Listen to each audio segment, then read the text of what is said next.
We want to get back to our top story now. After deliberating for 3 hours, jurors in the shock jock defamation trial have sided with Bubba the Love Sponge. Our John Thomas is live outside the courthouse in Tampa with Bubba the Love Sponge. Clem, and John, I imagine that after 5 years, he's very glad this is over.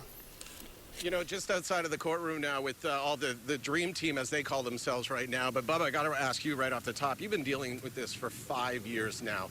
What are your thoughts knowing now it's finally over? I look good on HD? I haven't been dealing with it 5 years. We've collectively been dealing with 5 years. Thompson, Sizemore, Gonzalez, and Herring, Greg Herring, Adams, and Diaco, Jay Diaco. We have been in the trenches for 5 years. You know, Keith Lawless from Cox Communications stood beside me as well. I want to know, okay, you're sending out all the names. I want to know how you feel right now. I feel relieved. This has been such a burden on me.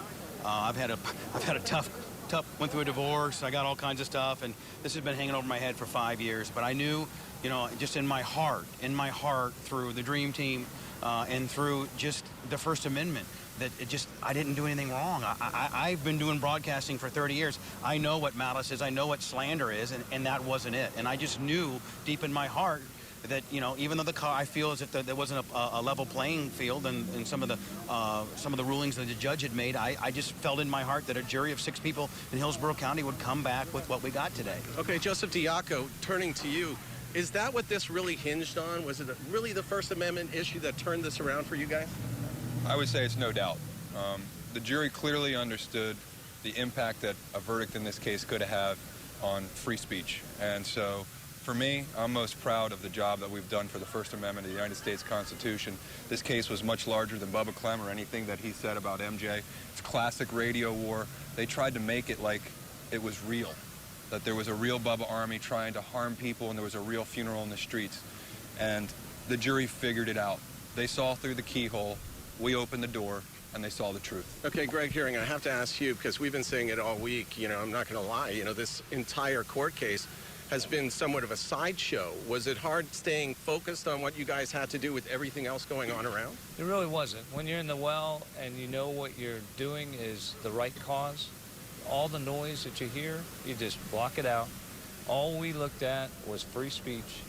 And even sometimes unpopular speech, even sometimes, I've said it to him a million times, even sometimes disgusting speech, it's protected. People don't like it, they turn the channel, they turn the dial. But what happened today is that jury didn't just help Bubba Clem and this team, they helped every American. They protected free speech, our most fundamental right. If we do not have free speech in this country, then we are at risk of government takeover and all sorts of other things that we cannot have. I have 2 other questions for you. The first being everything that happened last week, last Friday. Are you worried there might be some fallout from that? You know, I'm not, because it was just a sideshow, and, you know, we're focusing on the good. Today, the good is that the jury saw the truth, and I believe that everyone will see the truth on those other collateral circus issues, so. Okay, but the last question to you. From this point, is MJ, is Todd Schnitt, is he off the board now, or do you still keep going after him? I mean, I'm sure I'll have a few days of fun, pounding my chest, being Bubba.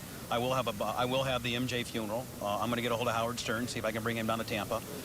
My dream team may be flying up to New York with me next week to be on Howard's show, because, you know, Howard's been one of the biggest proponents of freedom of speech. You know, he had a huge John DeBella funeral. Howard's never been sued like this before. This is amusing to Howard that it went this far. You know, quite frankly, it should never gone this far. We should have gotten summary of judgment. This is for the Rush Limbaughs, the Glenn Becks, and oddly enough, it's for Todd Schnitt as well. I mean, he was kind of eating his own logic. He makes fun of a lot of people. Have you heard some of the things he said about our president and what have not? So I'll probably gloat for a few days, but then I'll move on and find somebody else to mess with. Okay, don't make it me. No, I love it. I like my boy Brendan, too. I like Brendan, and I like Dennis Phillip with the suspender. Congratulations for your win. All right, man. Congratulations. Thank you very much. Thank you very much for your time.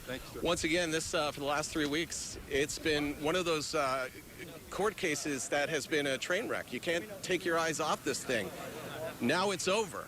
Is anything going to come from last Friday? I have attorneys that I've been speaking to say, yeah, you better believe other things are coming because of this. We'll see if that happens. Back to you.